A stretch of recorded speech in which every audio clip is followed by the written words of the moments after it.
देखिए, अगर आपको स्क्रीन दिखाई दे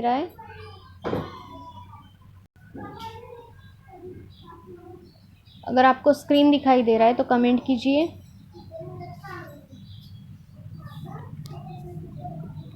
ओके, तो हमने सीखा था वर्ण और वर्णमाला। शुरू में हमने भाषा मतलब क्या वह सीखा था। तो क्या होती है भाषा? यस, जो हम ध्वनियाँ निकालते हैं मुंह से, उससे हमने बनाए हैं वर्ण, और उससे हमारी हिंदी की बनी है वर्णमाला। तो अगर आप चित्र में देख रहे हो तो आपको दिखाई देगा कि बीच में वर्ण लिखे हैं, वर्ण और वर्णमाला, और उसके पूरे साइड में क्या दिया है? सारे अक्षर वर्ण जो हमने सीखे हैं। ठीक है, तो क्लास 1 से हम यह सीखते आ रहे हैं, हमारे वर्ण। तो वर्ण कैसे तैयार होते हैं?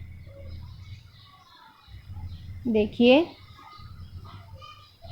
अभी यहाँ पर आपको दिखाई दे रहा है एक कुत्ता और एक बिल्ली है। दोनों भी एक साथ बात करते हैं एक दूसरे से। कैसे?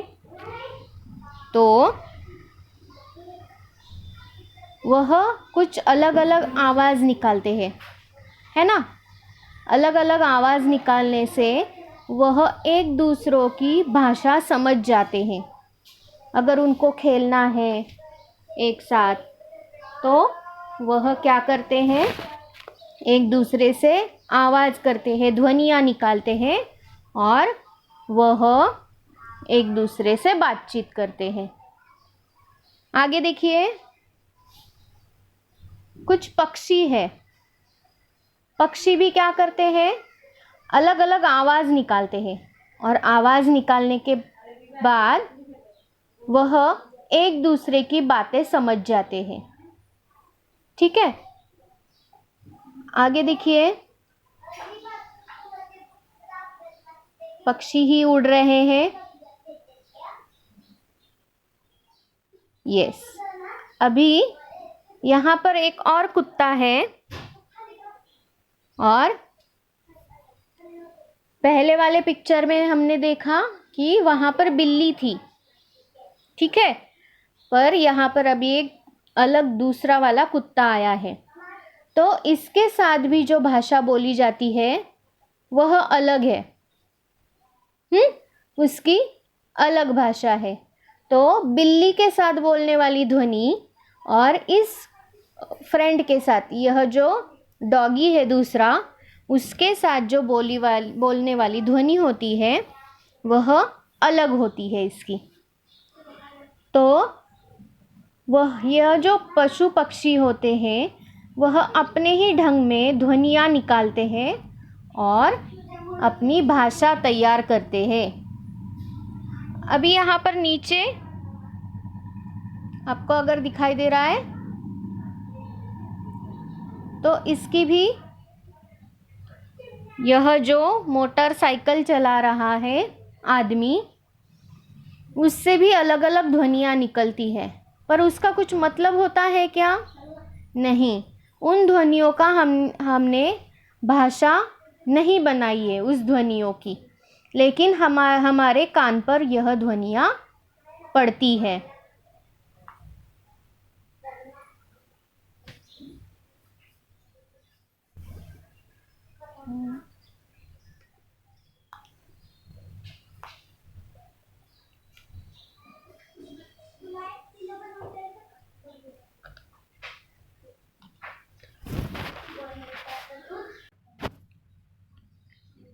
तो हम देख रहे थे कि यह जो भाषा है हमारी वह ध्वनियों से बनती है। अभी अगर आप देख रहे हो, ध्वनियों का व्याकरण में ध्वनि का अर्थ वर्ण होता है। मतलब क्या है इसका? कि हम जो व्याकरण सीखते हैं या फिर हमारी जो भाषा सीखते हैं उसमें जो ध्वनि निकलती है उसे हम वर्ण कहते हैं। आगे देखिए, व्याकरण में ध्वनि का अर्थ वर्ण है। यहाँ हमने अभी पढ़ा।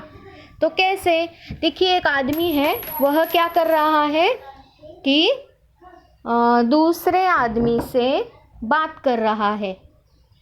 क्या बोल रहा है? नमस्ते, आप कैसे हो? हाँ, अगर यह बोलता है वह, तो सामने वाले आदमी को समझ में आता है कि यह मुझे क्या कह रहा है ना? गुड मॉर्निंग कह रहा है, और गुड मॉर्निंग कहने से उसको समझ में आ गया है कि उसे क्या कहना है, उसके फीलिंग्स क्या है। ठीक है, फिर आगे देखिए, पिता। अभी शब्द कैसे तैयार हुआ? हमने अभी वर्ण देखे कैसे बनते हैं। फिर अभी शब्द कैसे बनता है, हमने मात्राएं भी सीखी है ना? तो हमने जो मात्राएं सीखी है उससे हमने यह शब्द बनाया है पिता। पिता मतलब हमारे पापा, फादर। तो पिता, प को छोटी ई की मात्रा और त को आ की मात्रा। ठीक है, तो ऐसे हमने शब्द बनाया पिता। तो पहले क्या सीखा हमने? वर्ण सीखा। उसके बाद उस वर्णों को लगाने वाली मात्राएं सीखी, और फिर हम उस वर्ण और मात्राओं से शब्द तैयार करने लगे, है ना? अभी देखिए, यह जो हम वर्णमाला पढ़ रहे हैं उसमें 11 स्वर होते हैं। कितने स्वर होते हैं? 11। कौन से? अ, आ, ई, उ, री, ए, ऐ, ओ, औ। तो यह 11 स्वर होते हैं। और व्यंजन कितने होते हैं? 33, यानी 33। देखिए, क, ख, ग, घ, नो, या फिर इसे अंग भी बोलते हैं, है ना? सिर्फ ध्वनि है यह। च, छ, ज, झ, ङ। ट, ठ, ड, ढ, न। त, थ, द, ध, न। प, फ, ब, भ, म। य, र, ल, व, श। श, स, ह। ठीक है, तो यह ऐसे 33 व्यंजन हैं जो क्रम से बोले जाते हैं। जैसे हम ABCD बोलते हैं, A to Z तक, वह सारे अल्फ़ाबेट्स क्रम से ही लिखे हैं, और उसका क्रम हम जो है चेंज कभी नहीं करते। तो वैसे ही हमारे हिंदी की जो वर्णमाला है वह क्रम से ही लिखी जाती है, और इसका क्रम कभी भी चेंज नहीं होता। स्वर और व्यंजन मिलाकर हिंदी की वर्णमाला बनती है ना? ऊपर मैंने जो बताए 11 स्वर और 33 व्यंजन, ऐसे मिलाकर हमारे हिंदी की जो है वर्णमाला होती है। अभी देखिए नीचे, संयुक्त व्यंजन। अभी यह हमारा मेन टॉपिक है। क्या है? संयुक्त व्यंजन। क्ष, त्र, ज्ञ, श्र। ठीक है, तो क्ष जो है वह क, श और उसके साथ एक स्वर अ। जो हमने व्यंजन सीखे हैं क, ख, ग, आप उसका अगर उच्चार करेंगे तो अंत में स्वर होता है, यह स्वर होता है, और इसीलिए उसे व्यंजन कहा जाता है। क्योंकि व्यंजन जो होते हैं बिना स्वर के कभी भी उसका उच्चार नहीं हो पाता। देखिए क, तो अंत में अ स्वर आता है, ठीक है, तो इसीलिए उसे व्यंजन कहा जाता है। पर यह जो संयुक्त व्यंजन है, यह 4 व्यंजन होते हैं हमारी वर्णमाला में। पहला है क्ष, त्र, ज्ञ और श्र।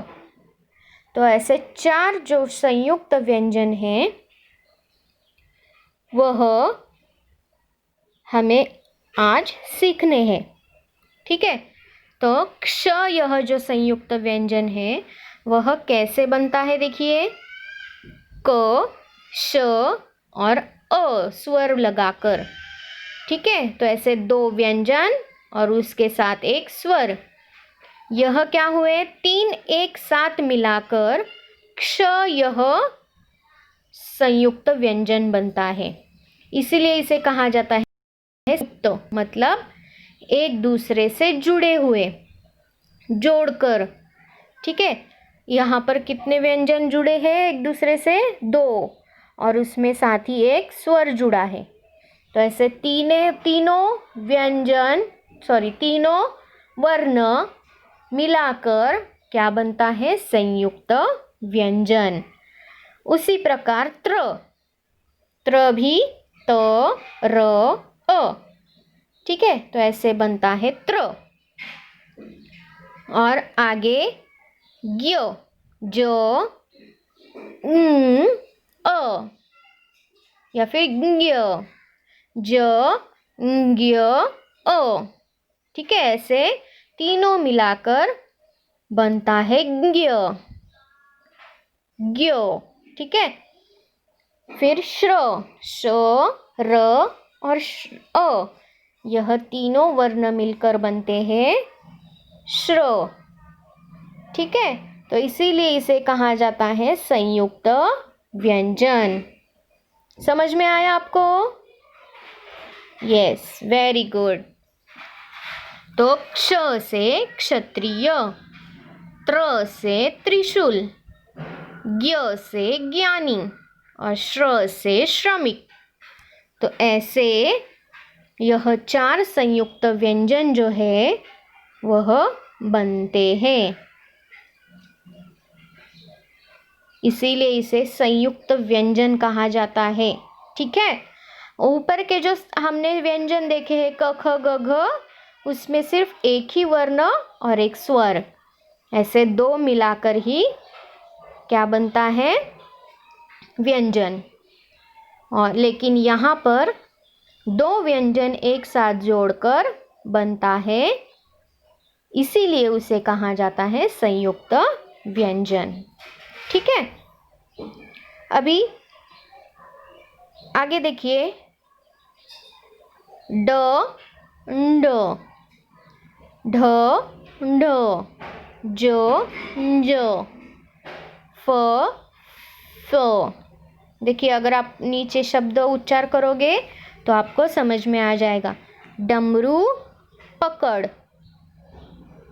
डमरू पकड़, ढोलक पढ़, ठीक है। जल जमीन, देखिए यहाँ पर जल जमीन, ज के 2 अलग उच्चार है। सेम वैसे ही डमरू और पकड़, ठीक है, 2 अलग उच्चार होते हैं, इसीलिए इसके नीचे नुक्ता लगाया जाता है। जो छोटा डॉट होता है, नीचे वाला बिंदी होती है, उसे बोलते हैं नुक्ता, ठीक है।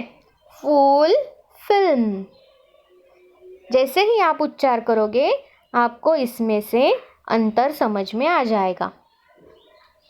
और लास्ट है हमारा अन, आहा। यह अन जो है वह अनुस्वार है और आहा यह विसर्ग है, ठीक है। तो अन, आहा, यह एक अनुस्वार है, एक विसर्ग है। जैसे पतंग, बंदर, झंडा, बंदूक, ठीक है। यह सारे शब्द हमने सीखे ही है। उसके साथ देखिए क्या है, विसर्ग वाले शब्द मतलब आहा, प्रातः, नमः, और इसके नीचे ए, दांत, दांत, सांप, चंद्र बिंदु वाले, ठीक है, चंद्र बिंदु वाले शब्द, दांत, सांप, चांद, मूंछ। तो ऐसे यह होते हैं चंद्र बिंदु वाले शब्द। तो यह ऐसे हमारी पूरी हिंदी की वर्णमाला होती है, ठीक है। तो आज हमने क्या क्या सीखा? वर्ण मतलब क्या? जो ध्वनि निकलती है, ध्वनियों से हमने वर्ण बनाए हैं, ठीक है, या फिर ध्वनियों को ही वर्ण कहा जाता है। उसके बाद स्वर 11, व्यंजन 33। फिर आगे क्या सीखा हमने? संयुक्त व्यंजन। 4 प्रकार के संयुक्त व्यंजन है। कौन कौन से? क्ष, त्र, ज्ञ, श्र, ऐसे 4 प्रकार के हमारे व्यंजन है।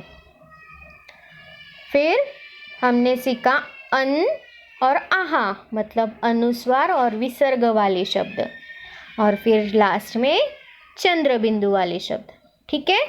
तो आप क्या करोगे? ऐसे